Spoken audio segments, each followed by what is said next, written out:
नमस्कार, day news देख रहे हैं आप और दिन भर की तमाम खबरों के साथ मैं हूं आपके साथ अनामिका। आगे बढ़ने से पहले आइए एक नजर डालते हैं उन खबरों पर जो बनी है आज की सुर्खियां।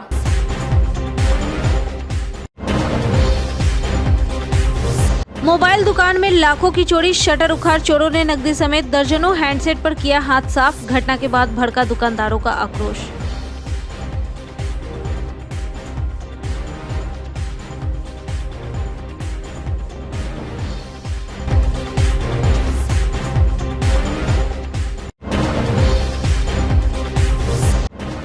काबुल में फंसा मुजफ्फरपुर का व्यक्ति, सहमे हुए हैं परिजन, जल्द लौटने की है उम्मीद।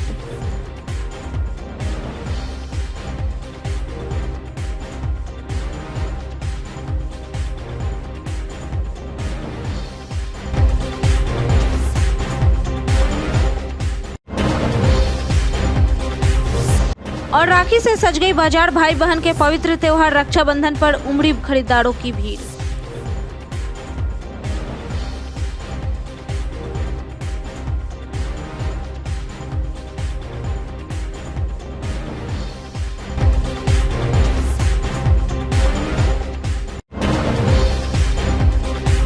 ये थी आज की सुर्खियां, अब खबरें विस्तार से। जिले में चोरों का आतंक बढ़ता ही जा रहा है। पुलिस गश्त को धत्ता बताते हुए शातिर लगातार चोरी की घटना को अंजाम देते जा रहे हैं। ताजा मामला जिले के काजी मोहम्मदपुर थाना क्षेत्र की है, जहां चोरों ने देर रात अघोरिया बाजार स्थित एक मोबाइल दुकान को अपना निशाना बनाया। चोरों ने दुकान का ग्रिल का ताला तोड़कर व शटर उखाड़कर करीब 40,000 नगद व 2 लाख से अधिक का मोबाइल समेत अन्य सामानों की चोरी कर ली है। घटना की सूचना पर पहुंची काजी मोहम्मदपुर पुलिस मौके पर पहुंचकर घटनास्थल की छानबीन शुरू कर दी है। मामले में मोबाइल दुकानदार अखिलेश ने बताया कि मंगलवार रात करीब 9 बजे वह दुकान बंद कर घर लौट गए थे, फिर खाना खाकर वह सो गए थे। वहीं बुधवार की सुबह पड़ोसियों ने कॉल कर जानकारी दी कि दुकान में चोरी हुई है। मौके पर पहुंचे तो देखे दुकान के ग्रिल का ताला टूटा हुआ है, जबकि शटर को उखाड़ दिया गया है। दुकान के भीतर घुसे तो होश उड़ गए। सामान बिखरा पड़ा था। काउंटर में रखे 40,000 रुपए चोरी कर लिए गए थे, जबकि करीब 2 लाख से अधिक की मोबाइल व अन्य सामान की चोरी कर ली गई है। आपको बता दें कि इलाके से पिछले माह भी 3 दुकानों से करीब 20 लाख की चोरी हुई थी।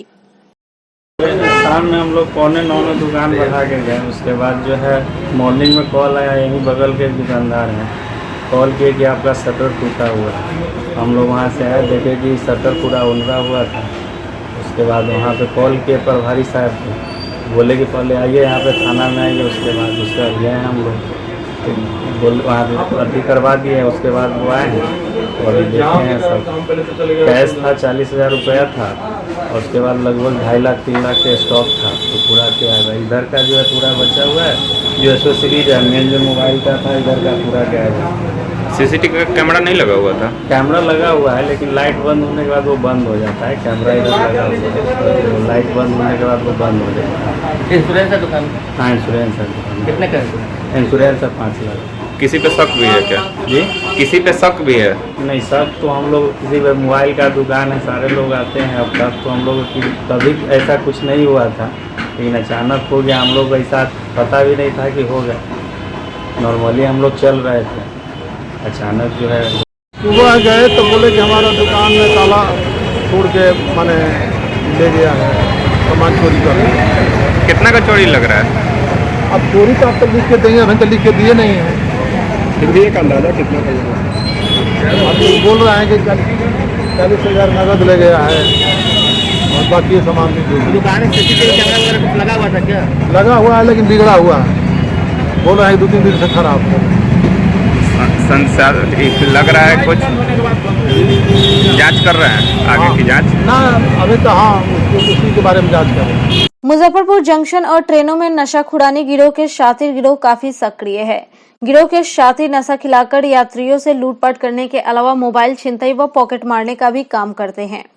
मुजफ्फरपुर रेल पुलिस ने नशाखुरानी गिरोह के 2 शातिरों को गिरफ्तार कर लिया है।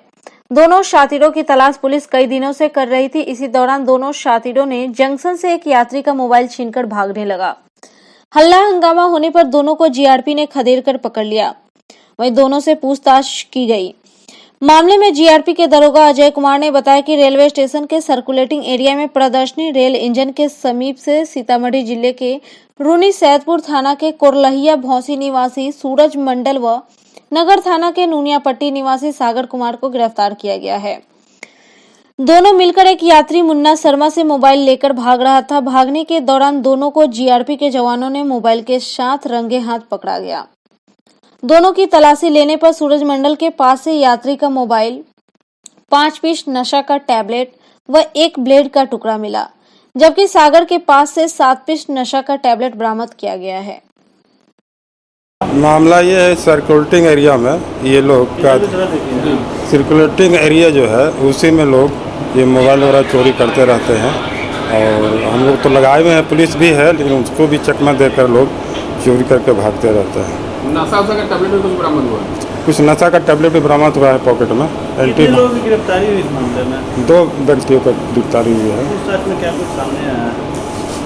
जी, पूछताछ में क्या सामने आया है, कुछ जानकारी मिली आपको? जानकारी यही मिली कि ये लोग जो है पहले से भी चोरी वगैरह करते रहते हैं। किस एरिया का रहने वाला दोनों? ये लोग जो है आप बोलिए छानबीन की जनता जी, छानबीन चल रही है। छानबीन चल रही है, पता मालूम होने पर नशीली पदार्थ भी खिला के लूटता था सामान ऐसा तो प्रतीत होता है कि उसके पॉकेट से एंटीवायरल टैबलेट प्राप्त हुआ है। नशीला सामान खिला के ले लेता था। जी जी। इसमें आगे क्या कार्रवाई की जा रही है? आगे तो इसको को जेल भेज दिया गया है, आगे अनुसंधान जारी है। बुधवार की शाम पुरानी गुदरी रोड में चल रहे अवैध ताड़ी की दुकानों में छापेमारी करने गई नगर पुलिस और ताड़ी दुकानदारों के बीच झड़प हो गई। पुलिस बल की संख्या कम रहने की वजह से पुलिस को वहां से खाली हाथ लौटना पड़ा। इस दौरान स्थानीय लोगों ने पुलिस का जमकर विरोध भी किया। पुरानी गुदरी के इलाके में बड़े पैमाने पर मिलावटी ताड़ी मिलती है। इस सूचना पर पुलिस लगातार वहां पर दबिश भी देती है। पूर्व में भी नगर पुलिस की पहल से सभी अवैध ताड़ी की दुकानों को बंद करवा दिया गया था, लेकिन कुछ स्थानीय नेता के सहयोग से फिर से ताड़ी की दुकानों को शुरू करवा दिया गया है। वैसे में नगर पुलिस कारोबारी को चिन्हित कर कार्रवाई करने की रणनीति बना ली है। सूचना क्या, पेट्रोलिंग के क्रम में जो है बहलखाना रोड में जो आए तो देखे कि जो है ताड़ी उड़ी बेच रहा था। उसी दरमियान जो है उसको तोड़फोड़ किया गया और बाकी जो है जितना भी बोतल उतल था ताड़ी उड़ी का इधर उधर जो है छीट उट दिया गया। बाकी जो है इस तरह का कोई बात नहीं है। क्या बल की कमी के वजह से लोग उलझ गए आप ही पर? हाँ, बल के कमी के कारण जो है उलझा, लेकिन फिर भी माहौल को शांत कर दिया गया। किसी प्रकार को कोई दिक्कत नहीं। ताड़ी पर नकेल होगा, नकली ताड़ी पर? हाँ, नकेल बहुत ज़रूरी है। नकेल नहीं रहने से समाज में जो है कुरीति फैलेगा, जिसके कारण जो है चोरी चवारी या अन्य घटना घटने की संभावना बराबर बनी रहती है। मुजफ्फरपुर के पूर्व डिप्टी मेयर सैयद माजिद हुसैन के बड़े भाई डॉक्टर सैयद आबिद हुसैन अफगानिस्तान में फंस गए हैं। मुजफ्फरपुर जिले के नगर थाना क्षेत्र के चंदवाड़ा आजाद रोड निवासी डॉक्टर आबिद हुसैन काबुल में एक विश्वविद्यालय में मैनेजमेंट के सहायक प्रधानाध्यापक है। इस बारे में मुजफ्फरपुर के पूर्व डिप्टी मेयर माजिद हुसैन ने बताया कि वहां बदले की हालात को लेकर परिवार चिंता में है। वे काबुल अकेले हैं। यहाँ उनकी पत्नी, पुत्र और पुत्री है। उनसे मंगलवार को बात हुई। बुधवार को काबुल से विमान भारत आने को बात कही जा रही है। उससे उनके लौटने की संभावना है। मालूम हो कि अब अफगानिस्तान तालिबान का कब्जा होने के बाद वहां अफरा तफरी की स्थिति है। वहां फंसे अपने नागरिकों को निकालने के लिए भारत सरकार लगातार प्रयास कर रही है। करीब 1.5 वर्षों से काबुल में कार्यरत डॉक्टर हुसैन भी वहां के बदले हालात के कारण देश लौटना चाह रहे हैं। स्वजनों से मोबाइल पर बताया अभी सभी निकलना चाह रहे हैं, मगर अधिक विकल्प उपलब्ध नहीं है। वह अन्य भारतीय दूतावास पार्क में है के संपर्क में है। अफगानिस्तान में फंसे सैयद आबिद हुसैन के परिवार वालों से बात किया है डेल न्यूज संवाददाता आमिर ने। अफगानिस्तान में लगातार तनाव होने के बाद एक खबरें ऐसी भी आई है जो पता चला है कि मुजफ्फरपुर के सैयद आबिद हुसैन अफगानिस्तान के काबुल में फंसे हुए। इस वक्त उनके हम घर पे मौजूद हैं और उनके भाई और उनका लड़का हमारे साथ बात करने के लिए मौजूद है। पूर्व डिप्टी मेयर माजिद हुसैन हमारे साथ बात करने के लिए मौजूद है। जिस तरह से तनाव की खबरें आई थी अफगानिस्तान से, क्या कुछ उस समय आपके भाई वहाँ पे बतौर प्रोफेसर के तौर पे कार्यरत थे एक यूनिवर्सिटी में, क्या कुछ बात हो पाई है? नहीं, उनसे जो बात हुई, लगातार बात हो रही है उनसे। उन्होंने जो कहा है वो बता रहे हैं कि यहाँ ठीक है, हम लोगों को कोई दिक्कत नहीं है, हम लोग यूनिवर्सिटी के अंदर हैं। बाहर भी कोई मैसेज ऐसा नहीं आ रहा है कि कोई एजिटेशन हो रहा है या कोई मारकाट हो रही है, पीस है। बस एक उन लोगों का है कि वो जितना जल्दी हो इंडिया वापस आए। उन लोगों ने अपना रजिस्ट्रेशन भी करा लिया है इंडियन अफेयर्स में, और उन लोगों को एक लिस्ट मिली है, 55-56 आदमी का लिस्ट का नाम उन लोगों को गया है। बोला गया है कि जब रेस्क्यू होगा तो उन लोगों को मैसेज जाएगा, उस हिसाब से वो लोग अपना प्रोग्राम बनाएंगे। वैसे उन लोगों ने अपनी भी टिकट कटा के रखी है, जब अगर फ़्लाइट खुलती है कमर्शियल तो उससे भी आ सकते हैं। जिस तरह से नेशनल चैनलों में खबरें आ रही है, कहीं ना कहीं तनाव है। तनाव तो है, जब तक खबरें तो आ रही हैं, मगर वो बता रहे हैं कि वैसा कुछ वहाँ नहीं है। तो जब तक आ नहीं जाते हैं, हम लोग तो देख नहीं रहे हैं ना, जो सुन रहे हैं, जो बात हो रही है वो जैसा बता रहे हैं वैसा समझ रहे हैं। तो ये तनाव तो है घर के लोगों पर कि जितना जल्दी हो आ जाए। किस रूम में कार्यरत है और कहाँ कार्यरत है भाई? वहाँ अफ़गानिस्तान में ही काबुल में यूनिवर्सिटी है, उसी में मैनेजमेंट पढ़ाते हैं, असिस्टेंट प्रोफेसर हैं, 1.5 साल से हैं। अब हालांकि अभी आए हुए थे बकरीद में, बकरीद के बाद गए हैं, 25 को गए हैं वापस। क्लास स्टार्ट हो गया था तो फिर वापस गए थे। उनसे लगातार बात हो रही है, सुरक्षित बात हो रही है। वो बता रहे हैं कि हम लोग सुरक्षित हैं, हम लोगों को कोई दिक्कत नहीं है। यहाँ सरकार से यही है कि जितना जल्द से जल्द हो इंडियंस को वहाँ से बुला लिया जाए, ताकि हम लोग भी इत्मीनान हो जाए। जब तक आते नहीं हैं तब तक तो इत्मीनान नहीं है। मुजफ्फरपुर के पूर्व डिप्टी मेयर माजिद हुसैन को आप सुने थे। इनके बड़े भाई जो अफगानिस्तान में फंसे हुए बतौर प्रोफेसर हैं एक यूनिवर्सिटी में, काबुल के यूनिवर्सिटी में। उनके लड़का हमारे साथ, उनका लड़का मौजूद है। क्या नाम है आपका? सैयद आतिफ हुसैन। आतिफ, जिस तरह से खबरें आई पापा आपके वहाँ प्रोफेसर हैं, क्या लगा सुनकर? क्या उनसे बातचीत हो पाई? उनको आपने देखा वीडियो कॉलिंग के मामले? जी, रोज़ बात होती है उनसे। वैसा तो उन्होंने कुछ कहा नहीं है कि घबराए हुए लगे नहीं, कह रहे हैं शांति है, कुछ हो नहीं रहा जब तक, और नाम अपना दिए हुए हैं कि कोई फ़्लाइट आती है तो उनको रेस्क्यू किया जाएगा। आपने कोशिश किया? उन्होंने कोई फ़्लाइट आई है, 1-2 फ़्लाइट आई है? कमर्शियल फ़्लाइट नहीं चली, वैसे टिकट था उनका कमर्शियल फ़्लाइट में, लेकिन वो बंद कर दी गई है। सिर्फ रेस्क्यू फ़्लाइट आ रही हैं। तो एम्बेसी में अपना नाम नंबर दे दिए हैं कि अगर कोई फ़्लाइट आती है अफ़गानिस्तान इंडिया से तो उनको इत्तला किया जाए ताकि वो वहाँ से निकल सकें। भारत के गवर्नमेंट से क्या कुछ आप गुजारिश अपील करना चाहेंगे? जितने जल्दी हो सके वहाँ से लोगों को अपने निकाल लें, क्योंकि वहाँ अभी सरकार है नहीं किसी की, तो प्रेसिडेंट नहीं है, तो अभी कह नहीं सकते कि किनके साथ रहते थे वहाँ पे? और भी इंडियन वहाँ? हाँ, और भी इंडियंस थे, 4-5 इंडियन टीचर्स थे जो साथ में रहते थे, अभी भी हैं, साथ ही में हैं। और उसके ऑफिस क्या कहते हैं, कॉलेज के कैंपस में है, हॉस्टल में है वहाँ के। तो बात लगातार हो? जी, लगातार बात होती है, रोज़ आता है फ़ोन। आने को लेकर क्या कुछ कह रहे हैं? आने का यही है कि फ़्लाइट आएगी तो उनको बताया जाएगा। और वैसे कमर्शियल में भी उनका टिकट कटा हुआ है। अगर कमर्शियल पहले चल गई, सरकार वहाँ बन गई, प्रेसिडेंट ने यहाँ बन गया और उसने कमर्शियल चलवा दी, तो उसमें बैठ के आ जाएंगे। और कहीं ना कहीं डर और दहशत है जिस तरह का माहौल क्रिएट हो रहा है। जी, डर तो है, जब तक नहीं आया तो डर तो है। बिल्कुल। आतिफ को आप सुन रहे थे। सैयद आबिद हुसैन के बेटे हैं। आबिद वही हैं जो अफ़गानिस्तान के काबुल में एक यूनिवर्सिटी में बतौर प्रोफेसर के तौर पर कार्यरत है। इन लोगों का सरकार से मांग है कि जल्द से जल्द उन्हें भारत बुलवाया जाए। किसी भी तरह से जो फ़्लाइट वहाँ से आ रही है उससे भारत बुलवाया जाए। इन्होंने भारत सरकार से ये अपील भी की है कि जितना जल्दी हो सके जितने भी इंडियंस फंसे हुए उन्हें भारत बुलवाया जाए। कैमरा पर्सन रविकांत के साथ आमिर, डेन न्यूज, मुजफ्फरपुर। मोतीपुर प्रखंड के पकड़ी पंचायत के सोनवर्षा गांव स्थित उप स्वास्थ्य केंद्र के बदहाली को लेकर बुधवार को ग्रामीणों ने उप स्वास्थ्य केंद्र पर एकत्रित होकर विरोध प्रदर्शन किया।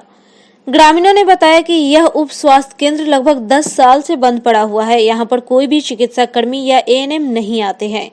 इस साल आए कोरोना महामारी में भी स्वास्थ्य कर्मी यहां आना उचित नहीं समझा। यहां हमें दवा, सुई या चिकित्सा की कोई सुविधा हम लोगों को इस उप स्वास्थ्य केंद्र से नहीं मिल पाता है। वहीं मौके पर मंजू देवी, अनीता देवी, सुनीता देवी, गीता देवी, रिंकू देवी व दिलीप चौधरी सहित अन्य ग्रामीण मौके पर उपस्थित थे। वहीं कांग्रेस महासचिव अभिषेक रंजन ने कहा कि अगर स्वास्थ्य उपकेंद्र का दशा यथाशीघ्र नहीं सुधरा तो हम उग्र आंदोलन करेंगे। कुछ का नहीं मिलता सुविधा। यहाँ दवाई सुई सब मिलता होता है, डॉक्टर पढ़ाते होते ना हैं। देखते नहीं करते हैं डॉक्टर आता है कि नहीं आता है कोई पता नहीं चलता। लगभग कितना दिन से डॉक्टर नहीं आता है? 10-12 साल से नहीं देखता है हमें। ये रूम बना हुआ है किस लिए? डॉक्टर का रहने है। तो आते होते हैं। अब नहीं रहता है तो हम क्या जानते हैं, रहता है आता ही है, लगता है डर लाते बोलते हैं जंगल में है कौन रहेगा। 10-15 साल पहले विमला देवी आती थी, वो जब से गई है यहाँ से तब से किसी का, सब लोग का यहाँ आना जाना बंद है, कोई यहाँ आता नहीं है, न कोई सुख सुविधा मिल रहा है जो स्वास्थ्य केंद्र से मिलना चाहिए। ये बगल में हरिजन टोला है, या हम लोग का भी उधर टोला है, किसी को भी कुछ दवा सुइया नहीं मिलता है कुछ भी, और नहीं कभी आती है वो, यही तकलीफ है। काम अभी हो रहा है, देख ही रहे हैं कैसा काम हो रहा है, कौन काम करा रहा नहीं करा कुछ पता नहीं किसी को सूचना नहीं है। और 10 साल से बंद पड़ा हुआ है, और यहाँ के ग्रामीण पूर्वजों ने जमीन दिया, बहुत कीमती जमीन है। और यहाँ जो नर्स पहले थी एनएम विमला देवी, उसके द्वारा या उसके पति के द्वारा कार्यक्रम हुआ, लेकिन दुख इस बात का है कि जब 10 साल से बंद है तो मैंने सिविल सर्जन मुजफ्फरपुर से मिला, जिलाधिकारी से मिला, प्रभारी से संपर्क किया और लोगों से आग्रह किया कि भाई इस केंद्र को चलाया जाए। और इस कोरोना ऐसा महामारी में कोई इस केंद्र से कार्यक्रम नहीं है, जबकि आप बगल में देखिए अनुसूचित जाति का टोला, बगल में टोला है, और इस भवन का आप जरा गौर से देखिए, ये भवन 3रा बार मरम्मती हो रहा है, किस फंड से हो रहा है, कहाँ से हो रहा है, किसी को पता नहीं है। चापाकल की स्थिति देखिए कि चापाकल की क्या स्थिति है, जिसको मर्जी आया भवन के नाम पर लूट है, और यहाँ केंद्र चालू नहीं है। इधर संजोग से जब लिखा पड़ी हुआ है तो 15 दिन एनएम आपका झंडोत्तोलन किया, और आज बुधवार है, आज आपके सेंटर पर आने का समय है। आज देख लीजिए सेंटर पर क्या मिला आपको, और आपके माध्यम से हम चेतावनी देते हैं जिलाधिकारी को, सिविल सर्जन को और प्रभारी को कि सुधर जाइए। अगर नहीं सुधरे, केंद्र चालू नहीं हुआ तो हमारा जन आंदोलन होगा। कोरोना के संभावित तीसरी लहर के मद्देनजर बुधवार से सदर अस्पताल परिसर में बगैर मास्क के प्रवेश बंद कर दिया गया है, जिसके बाद सदर अस्पताल में मरीजों और स्वजनों को मास्क लगाने के बाद ही प्रवेश दिया गया। वहीं बगैर मास्क के आने वाले लोगों को सुरक्षा कर्मियों द्वारा रोक दिया जा रहा है। मास्क लगाने के बाद ही उन्हें भीतर जाने दिया जा रहा है। मालूम हो कि जिले में संभावित कोरोना की तीसरी लहर को लेकर यह निर्णय लिया गया है। इस आदेश का असर भी सदर अस्पताल परिसर में देखने को मिला। अस्पताल में इलाज के लिए हर रोज करीब 1300 मरीज आते हैं। यहाँ पर मरीज पहले पंजीकरण काउंटर से पर्चा कटाने के बाद सीधे ओपीडी में जाते हैं। बुधवार को मुख्य गेट पर सुरक्षाकर्मी की ड्यूटी लगी हुई थी। इस दौरान बगैर मास्क के आने वाले लोगों को रोक दिया जा रहा था। साथ ही लोगों से मास्क लगाने की अपील भी माइक के माध्यम से लगातार की जा रही थी। Civil surgeon doctor Vinay Kumar Sharma ने बताया कि कोरोना वायरस पर लगाम लगाने को लेकर यह निर्णय लिया गया है, पर उनके इस निर्णय की धज्जियां सदर अस्पताल के कर्मचारियों द्वारा ही उड़ाया जा रहा है। मरीज तो बोलने पर मास्क पहन ले रहे थे, पर डॉक्टर, पैरामेडिकल स्टाफ और तो और गार्ड तक बगैर मास्क पहने हुए थे। सबसे पहली बात है कि हम लोग वैक्सीनेशन काफ़ी तेजी से कर रहे हैं, और लगभग जो है पूरे ज़िले की बात करें तो हम लोग 50% से ज़्यादा आच्छादित कर चुके हैं ज़िले को।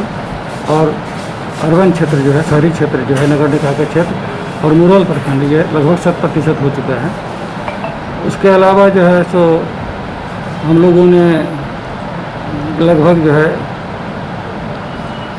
650 बेड तैयार रखा हुआ है, चिन्हित करके रखा हुआ है, क्योंकि उसमें मैक्सिमम जगह पर जो है हमारा ऑक्सीजन की व्यवस्था है। हमारे यहाँ 2 ऑक्सीजन प्लांट, एक तैयार है, काम कर रहा है, एक लगने वाला है। इसके अलावा एक पारू में और एक जो है आपका कांटी में लगने वाला है। हम लोग की ऑक्सीजन की कमी ना हो। प्रत्येक पीएचसी में 10-10 बेड की व्यवस्था की गई है कोविड के लिए, कि अगर कोई केस हो जाता है तो वहाँ पर भी उसको प्राइमरी ट्रीटमेंट किया जा सके। मास्क और सोशल डिस्टेंस, और मास्क ये तो निश्चित है कि पूरी गाइडलाइन भी है ICMR का, और ज़रूरी भी है कि बिना सब कुछ के बावजूद, दोनों वैक्सीन लेने के बावजूद, जब तक ये पूरी तरह से एलिमिनेट नहीं हो जाता है, 0 पर सारे देश में नहीं आ जाता, तब तक मास्क जरूरी है, सोशल डिस्टेंसिंग जरूरी है। इसलिए मैंने यहाँ पर निर्देश दिया है कि बिना मास्क के कोई भी जो है अस्पताल में एंट्री ना करें, सबको मास्क लगाना है। बुधवार को मोतीझील व्यवसायी संघ के बैनर तले संयुक्त रूप से बुनी बाजार मार्केट संघ, पूजा बाजार मार्केट संघ, बंका बाजार मार्केट संघ के सदस्यों ने पूर्व वार्ड पार्षद टुल्लू राय के नेतृत्व में नगर आयुक्त विवेक रंजन मैत्रे से मुलाकात कर मोती झील को जल जमाव से मुक्ति दिलाने की मांग की। मोती झील व्यवसायिक संघ के अध्यक्ष टुल्लू राय, पार्षद राकेश कुमार पिंटू और व्यवसायियों ने बताया कि एक तरफ कोविड-19 के कारण लगाए गए लॉकडाउन से व्यवसाय बुरी तरह प्रभावित हो रहा था, वहीं अब बरसात से विगत एक माह से मोती झील में नरकीय स्थिति बनी हुई है। कोई भी खरीदार मोती झील में दुकानदारी करने जल जमाव के कारण नहीं आ रहा है, जिसके कारण व्यवसायियों को बेहद नुकसान हो रहा है। उनका कहना है कि Jawaharlal road, Andigola road, Islampur road में नवनिर्मित सड़क ऊंचा होने के कारण इन जगहों का पानी मोती झील में चला आ रहा है। जो मुख्य नाला है उसमें निकासी नहीं हो पा रही और मोती झील में एक महीने से वे सभी लोग जल जमाव झेलने को विवश हैं। इन लोगों ने नगर आयुक्त से पांडे गली के फर्दो नहर और कठी पुल रेलवे लाइन के पास पंप लगाकर पानी निकालने की मांग की। लगभग महीने रोज से पानी से बहुत ज़्यादा हम लोग त्रस्त है। बोहनी पर आफत हो गया हुआ है दुकानदार लोग को, और सभी लोग पानी से बहुत ज़्यादा परेशान है। कोई भी महिला मार्केट में आना नहीं चाहती हैं। इस पर जो है नगर से हम लोग अनुरोध करने आए हैं कि हम लोग को जल समस्या से मुक्त कराया जाए। आगे क्या रणनीति होगी इसके लिए? आगे बात नहीं मानी जाती है। हम लोग तो व्यवसायी हैं, हम लोग तो अनुरोध करेंगे, उसके बाद जो है और आशा है कि हम लोग के अनुरोध को जो है माना जाएगा और इस पर कार्रवाई करेंगे नगर आयुक्त। पूरी परेशानी 4 महीने से झेल रहे हैं। 5 मई से कंप्लीट लॉकडाउन था, 1 महीना उसको झेले हैं हम लोग। उस झेलने के बाद ये प्राकृतिक विपदा देखिए कि दुकानों में 2-2, 3-3 फीट पानी घुसा हुआ है भीतर।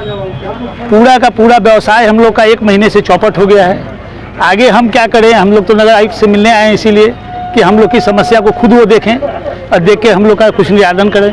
क्या मांग है? मांग है कि सर हम लोग कैसे अब आगे व्यापार कर पाएंगे। 4 महीने से समझिए कि व्यापार से हटे हुए हैं। 4 महीने से कोई काम नहीं हो रहा है और जल जमाव 1 महीने से पूरा जल जमाव है। दुकानों के अंदर पानी है। कोई भी खरीदार, कोई भी आदमी कैसे कहीं आएगा? हम लोग की यही मांग है। कल मोती झील में बैठक किए थे मोती झील व्यवसायी संघ, पूजा बाजार व्यवसायी संघ और बुनी बाजार व्यवसायी संघों का बैठक जो है हमारे पूर्व वार्ड पार्षद और व्यवसायी संघ के अध्यक्ष त्रिभुवन राय और टुल्लू जी के अध्यक्षता में बैठक हुई थी, जिसमें सर्वानुमति से निर्णय लिया गया था कि नगर आयुक्त महोदय से मोती झील में जल जमाव की समस्या के निराकरण के समाधान हेतु जो है उनसे मुलाकात किया जाएगा, प्रतिनिधिमंडल मिलने का। और उन्होंने 4 से 5 बजे के बीच में समय भी दिया था। और अभी यहाँ ऑफिस में जानकारी प्राप्त हुई कि सेंट्रल गवर्नमेंट की तरफ से स्मार्ट सिटी मिशन के तहत जो है वहाँ पर अभी बैठक हो रही है, जिसके कारण उनको आने में अभी विलम्ब है और 6:30-7 बजे से पहले क्या मांग है यहाँ बैठक में हम लोग के यहाँ इस प्रदर्शन के माध्यम से हम लोग ये कहना चाहते हैं कि मोती झील में 18-19 दिन से जो है बहुत ही जल जमाव की समस्या बनी हुई है और जल जमाव की समस्या के कारण दुकानदार लोग जो है बहुत ही पीड़ित हो चुके हैं, त्रस्त हो चुके हैं। और सभी दुकानदार में दुकानों में जो है बाढ़ का बरसात का पानी जो है वो घुस जा रहा है, जिसके कारण जो है बहुत सामान का जो क्षतिग्रस्त भी जो क्षति हो चुका है, जिसका मुआवजा भी जो है मिलना जो है भी मुश्किल महसूस हो रहा है। लोग इतना तय गोड़ में भी, पाँव में जो है इन लोग को जो है तरह तरह का बीमारी भी फैल चुका है। चर्म रोग, पानी में पाँव धरते धरते लोग आजीज हो चुके हैं। क्या करें? कोविड-19 से भी लोग परेशान थे, उससे भी ज़्यादा जो है अभी जल जमाव की समस्या से परेशान है। हम लोग नगर आयुक्त से मांग करेंगे कि मोती झील का जल जमाव को जो है शीघ्र जो है निष्पादित किया जाए। आज मोती झील व्यवसायी संघ के सारे सदस्यगण यहाँ नगर आयुक्त से हम लोग मिलने आए हैं और उनसे आग्रह करने आए हैं कि मोती झील में जो जल जमाव की समस्या 18-19 दिन से तो लगातार है ही, लेकिन सालों भर वहाँ पर कहीं न कहीं पर पानी लगा रहता है, ओवरफ्लो का बराबर होता रहता है। जल जमाव की समस्या के कारण वहाँ साफ दुकानदारी नहीं हो रही है। एक तो सामान की क्षति हो रही है, दुकानदारी तो साफ नहीं है, रोजी रोटी का सवाल पैदा हो गया है और सामान तो बर्बाद हुआ सो हुआ। यहाँ मेन है कि कंटिन्यू पानी लगा हुआ है, माने सारे मार्केट में बहुत जगह सब ठीक है, लेकिन हम लोग मोती झील के व्यवसायी लोग बहुत त्रस्त हैं, माने बहुत दिक्कत में है वहाँ पर। इसलिए हम लोग नगर आयुक्त से मांग करते हैं कि वहाँ पर सम्प हाउस लगाएं पांडे जी गली और कठी पुल पर, ताकि वहाँ पर सब व्यवसायी को राहत मिल सके और सभी आदमी को व्यवसाय ठीक से चालू। मीनापुर के गोड़ीगांवा पंचायत के वार्ड 6 मठ टोला गांव में अत्यधिक बारिश की वजह से दर्जन भर गरीब किसानों का लगभग 3 एकड़ जमीन की मिट्टी कटकर बह गया है। मिट्टी कटने से जमीन काफी गड्ढा हो गया है, उसमें लगी फसलें बर्बाद हो गई है। सामाजिक कार्यकर्ता संजीव कुमार चुन्नू के नेतृत्व में 100 ग्रामीणों का हस्ताक्षर युक्त आवेदन डीएम को देकर मुआवजा की मांग की गई है। इसकी प्रति सीओ को भी दी गई है। आवेदन के अनुसार इन लोगों के पास दूसरी कोई जमीन नहीं होने के कारण भूखमरी की स्थिति पैदा हो गई है। इमरजेंसी में 3 पंचायत पार कर 8 किलोमीटर की दूरी तय करके प्रखंड मुख्यालय CHC सहित अन्य कार्यों के लिए जाना पड़ता है। वार्ड नंबर 6 है, जहां पे पहले से ही देश आज़ादी के 75 साल हो चुके हैं, लेकिन वहां पर ना सड़क, ना स्कूल, नहीं अस्पताल, नहीं पुल, पहले से भी ये सब चीज़ का परेशानी है। और अभी जो है नया परेशानी वहाँ के किसान के साथ जो है ज़मीन का बहुत सारा मट्टी 15 से 20 फीट कट गया है, साथ में उसके जो भी फसल थे वो भी नष्ट हो गए हैं। बहुत सारे ऐसे परिवार हैं जिनके पास सिर्फ उतना ही ज़मीन था जो कट गया है, जिनसे काफ़ी परेशानी उन लोगों को झेलना पड़ता है। बहुत सारे परिवार में 2-2, 3-3 दिन से खाना नहीं बन रहा है। किन्हीं के पास 1.5 कट्ठा, किन्हीं के पास 2 कट्ठा ज़मीन था, वो सब जो है कट गया है। आज तक किसी पदाधिकारी द्वारा यहाँ पर नहीं दौरा किया गया है, नहीं इसका कोई समस्या सुना गया है। तो हम लोग सरकार से प्लस मांग करते हैं, प्लस जिलाधिकारी महोदय, सीओ साहब सबसे कि जो भी गरीब किसान हैं। स्मार्ट सिटी मिशन के तहत सिकंदरपुर में 19 करोड़ की लागत से बन रहे बहुउद्देशीय स्पोर्ट्स स्टेडियम में अंतर्राष्ट्रीय तो दूर राष्ट्रीय एवं राज्य स्तरीय खेल प्रतियोगिता का भी आयोजन नहीं हो पाएगा। स्टेडियम एवं विभिन्न खेलों के लिए तैयार हो रहा मैदान खेलों के मानक के विपरीत है। स्टेडियम में कई ऐसी तकनीकी खामियां हैं जिसके कारण जिले को इस स्टेडियम में राज्य एवं राष्ट्रीय स्तर की प्रतियोगिता की मेजबानी नहीं मिलेगी। स्टेडियम में एथलेटिक्स को गोलाकार ट्रैक तैयार किया जाना है जो सही नहीं है। वहीं 25 मीटर का स्विमिंग पूल तैयार किया जा रहा है जो प्रतियोगिता के लिए कम से कम 50 मीटर का होना चाहिए। बुधवार को सिकंदरपुर पंडित नेहरू स्टेडियम को लेकर जिला एथलेटिक्स संघ के संरक्षक अनिल कुमार सिन्हा, अध्यक्ष राम प्रमोद राम, वरिष्ठ एथलीट संदीप कुमार बॉबी, हॉकी के NIS कोच मनोज कुमार, जिला फुटबॉल संघ के संरक्षक डॉक्टर फिरोजुद्दीन फैज, चेयरमैन असगर हुसैन, जिला कबड्डी संघ के सचिव विनोद कुमार गुप्ता, जिला खो खो संघ के सचिव बलराम प्रसाद, जिला कुश्ती संघ के सचिव दिलमोहन झा, जिला वॉलीबॉल संघ के संयुक्त सचिव करुणेश कुमार, जिला बास्केटबॉल संघ के सचिव अखिलेश कुमार मनी ने नगर आयुक्त विवेक रंजन मैत्रे को ज्ञापन सौंप स्टेडियम का निर्माण मानक के अनुसार करने की मांग की। खेल संघ के अध्यक्षों ने बताया कि यह महज अभ्यास लायक रह जाएगा। यहां राज्य एवं राष्ट्रीय स्तर का आयोजन नहीं हो सकता। इसका DPR तैयार करते समय खेल संघों की राय ली जानी चाहिए थी, जो कि नहीं ली गई।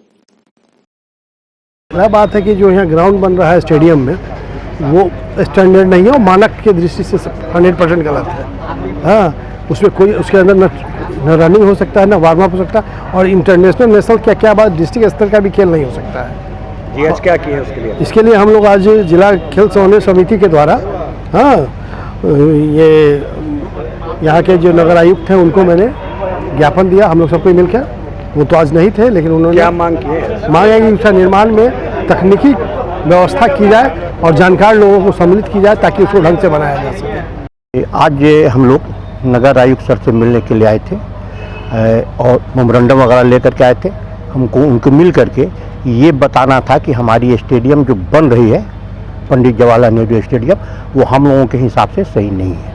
उसमें जो ट्रैक बन रहा है तकनीकी से गड़बड़ और जितना भी चीज़ वहाँ बन रही है वो एक्चुअली सही नहीं है, मापदंड पे नहीं उतरता है। और सबसे बड़ी बात यह है कि ना खेल पदाधिकारी से हमारे पूछा गया, ना हमारे एसोसिएशन के कोई लोग उसमें मौजूद हैं। तो जब तक एसोसिएशन के लोग उसमें मौजूद नहीं होते हैं या खेल अधिकारी से हमारे नहीं राय ली जाती है, तब तक हमको लगता है कि स्टेडियम में काम नहीं होना चाहिए, क्योंकि जो हो रहा है वो खेल के लिए नहीं है, ना उसमें हम बिहार खिला सकते हैं, ना उसमें हम दिल्ली खिला सकते हैं। दिल्ली का हम तो स्टेट भी नहीं खिला सकते, नेशनल, इंटरनेशनल, स्टेट और लीग भी हम उसमें नहीं करवा सकते हैं। तो ये स्टेट, इसी के लिए हम लोग यहाँ मिलने के लिए आए थे। हमारे पूरे जितने भी लोग हैं खेल संगठन के सब लोग आए हुए थे, लेकिन अफसोस है कि मुलाकात हमारी नहीं हो सकी नगर आयोग से। और ये हम लोग यहाँ कागज़ रिसीव करा करके और वापस अभी हम लोग 1 घंटा 1.5 घंटा तैयार किया इसको लेकर आगे हम लोग रणनीति ये तैयार किया है कि अगर हम लोगों के हिसाब से स्टेडियम को नहीं बनाया गया, अगर ऐसा कोई राय निकला जिससे हम सर्वसम्मति से हम लोगों की अपनी जो राय हुई है वो ये हुई है कि स्टेडियम हमारे हिसाब से बनाया जाए जो बच्चों के फेवर में हो और जिसमें खेल को बढ़ावा मिल सके। जो अभी बनने जा रहा है इस खेल के मापदंड से ये बिल्कुल सही नहीं है। समरनाला स्थित अपने कक्ष में डीएम प्रणव कुमार ने आकांक्षी जिला कार्यक्रम की समीक्षा की, जिसमें विभिन्न विभागों के अधिकारी शामिल हुए। डीएम ने समीक्षा के दौरान आकांक्षी जिला कार्यक्रम के तहत जिले का प्रदर्शन की समीक्षा प्रत्येक माह करते हुए प्रतिवेदन विभाग को उपलब्ध कराने का निर्देश दिया। जिलाधिकारी ने संबंधित विभागों के अधिकारियों को निर्देशित किया कि आकांक्षी जिला के तहत ली गई योजनाओं का क्रियान्वयन निर्धारित अवधि के अंतर्गत करना सुनिश्चित करे। मालूम हो कि शिक्षा विभाग, स्वास्थ्य विभाग, आईसीडीएस तथा अन्य विभागों के द्वारा आकांक्षी जिला के तहत महत्वपूर्ण योजनाओं का क्रियान्वयन किया जा रहा है, जिसका लाभ जिला को मिलेगा।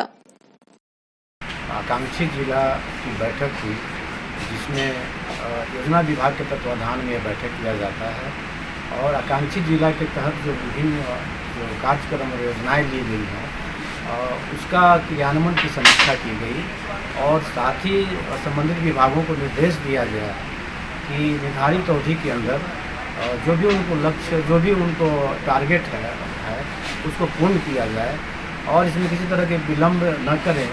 जो आकांक्षी जिला के अंतर्गत बहुत ही महत्वपूर्ण योजनाएं ली गई हैं शिक्षा के क्षेत्र में, आंगनबाड़ी के क्षेत्र में, और यदि इनका क्रियान्वयन समय पर हो जाता है तो जिले के लिए एक रोल मॉडल साबित होगा।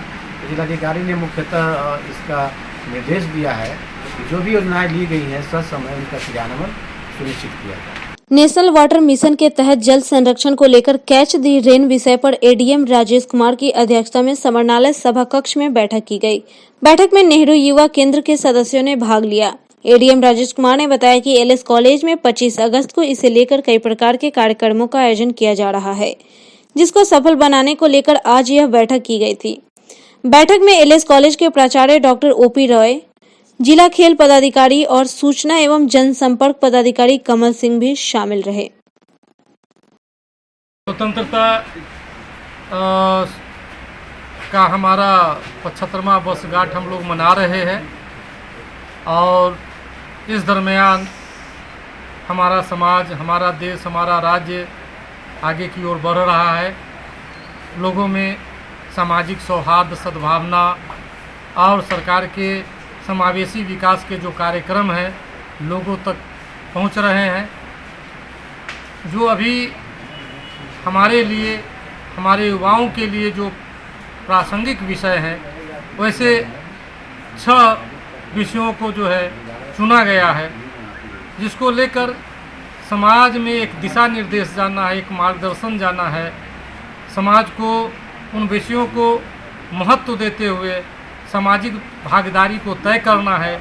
इस हेतु 25 सितंबर को एक जन भागीदारी, जन जागरण अभियान के तहत एक प्रोसेशन जो है निकाला जाएगा एलएस कॉलेज से, जो मुख्यतः 6 विषयों की ओर जो है हमारा ध्यान आकर्षित करेगी, जिसमें कौशल उन्नयन का कार्यक्रम है, डिजिटाइजेशन का कार्यक्रम है,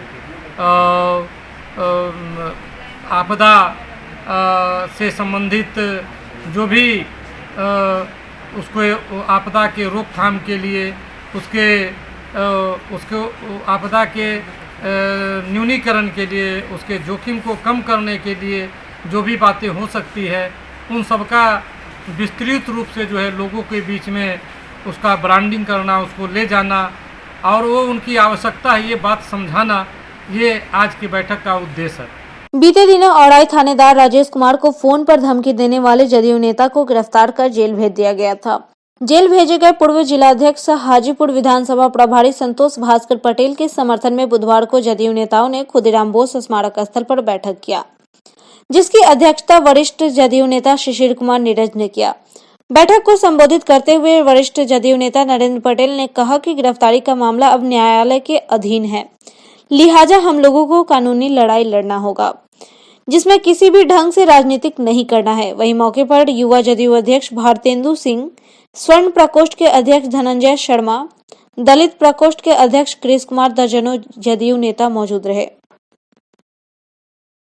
जिला के युवा के पूर्व जिलाध्यक्ष भी रहे हैं, तो उनकी गिरफ्तारी हो गई है एक केस में, और थाना का केस है, उसमें गिरफ्तारी हो गई है। हम साथियों का मानना है कि जिस तरह से ये केस बनाया गया है वो सही नहीं है, क्योंकि वो ऑडियो के आधार पर, क्योंकि उनकी टेलीफोन से बात हुई और टेलीफोन का जो क्लिप है वो प्रशासन के द्वारा या किसी के भी द्वारा, मीडिया के द्वारा वो जारी किया गया और सार्वजनिक हो गया। तो उसमें कोई ऐसी बात नहीं है जिसमें लगता है कि ये हरिजन एक्ट्रोसिटी का केस इस पर बनता है या फिर और दूसरा कौन सा केस है सरकारी काम में बाधा डालने का। तो उस ऑडियो क्लिप के हिसाब से ऐसा नहीं लगता है कि ये दोनों केस इस पर बनता है। फिर भी ये केस उन पर डाला गया और बावजूद इसके कि साथियों ने प्रयास भी किया था एसपी से मिलके, जैसे हमको जानकारी है कि एसएसपी से मिलके प्रयास किया था कि भाई इसकी जांच आप करवा दीजिए, लेकिन उन्होंने जांच नहीं करवाया बल्कि इसको ट्रू कर दिया। तो साथियों के अंदर में एक आक्रोश है, वो आक्रोश ये है कि एक गलत तरीक़ा से केस को फॉर्म कर दिया गया इंस्टीट्यूट करके और उसको गलत धारा लगा के उसको उसकी अरेस्टिंग कर ली गई। तो साथियों को लगता है कि ये गलत हुआ है और हमारी जो सरकार है, जनता दल यूनाइटेड की सरकार है, वो न किसी को फंसाती है न किसी को बचाती है। इसलिए न्याय की सरकार है, न्याय होना चाहिए। साथी के साथ गलत हुआ है, वो उस गलती को सही करना प्रशासन का काम है। इसके लिए हम लोग आगे भी आईजी से मिलेंगे और मुख्यमंत्री तक हम लोग जाके इस बात को रखने का काम करेंगे। वैश्विक महामारी के चलते जिले के प्रमुख बाजारों में दुकानदार सरकार की गाइडलाइन का पालन कर रहे हैं। इधर बाजारों में ग्राहक भी सावधानी बरतते हुए खरीदारी के लिए पहुंच रहे हैं। गरीब स्थान मंडी में राखी के त्योहार के लिए काफी उत्साह का माहौल देखने को मिला। बाजारों में सावधानी का विशेष ध्यान रखते हुए बहनों ने भाइयों के लिए एक से एक राखी खरीदी। दुकानदार आफ्ताब ने बताया कि कोरोना वायरस के चलते ग्राहक खरीदारी करने के दौरान सावधानी बरत रहे हैं। बाजारों में अधिकतर दुकानें तो खुल गई है, लेकिन अभी भी पहले जैसी स्थिति नहीं है। अभी स्थिति सामान्य होने में समय लगेगा, क्योंकि लोगों के मन में कोरोना संक्रमण का डर है। राखी पर पिछले कुछ साल खूब भीड़ रहती थी, लेकिन इस बार बहुत ही कम लोग खरीदारी के लिए पहुंच रहे हैं। राखियों की डिमांड महामारी के चलते बाजार थोड़ा सुस्त हो गया है, लेकिन फिर भी इस बार राखियों की कई तरह की वैरायटी मौजूद है। ओमकार, रुद्राक्ष, चंदन, वीड़ा के अलावा बच्चों के लिए डोरेमोन, छोटा भीम आदि राखियों को भी भाइयों की कलाई पर सजाने के लिए बहनें खरीद रही है। देखिए, बाजार की स्थिति जो है बहुत अच्छी नहीं है, क्योंकि रिसेंटली अभी कोरोना काल का जो भय था वो 50% कम हुआ है, 50% तो कंटिन्यू है और लोगों के पास पैसा का क्राइसिस है, बेरोजगारी बहुत चरम सीमा पे बढ़ी है। जो लोग सरकारी नौकरी में हैं, मान लीजिए उनको तो पैसा मिल रहा है, लेकिन जो प्राइवेट सेक्टर में है उनका तो नौकरी का था पता नहीं है। लोग आ रहे हैं, ले रहे हैं, फेस्टिवल है, बहुत उनका जो बजट है मान लीजिए मोटा मोटी 25% जो है परचेजिंग लोग कर रहे हैं, 75% लोग जो है इग्नोर कर दे रहे हैं। पैसे का प्रॉब्लम है, मार्केट में कस्टमर नदारत। आज के तमाम खबरों में बस इतना ही। फिर कल मिलेंगे कुछ नए खबरों के साथ। तब तक के लिए डेन न्यूज़ परिवार को दीजिए इजाजत। नमस्कार।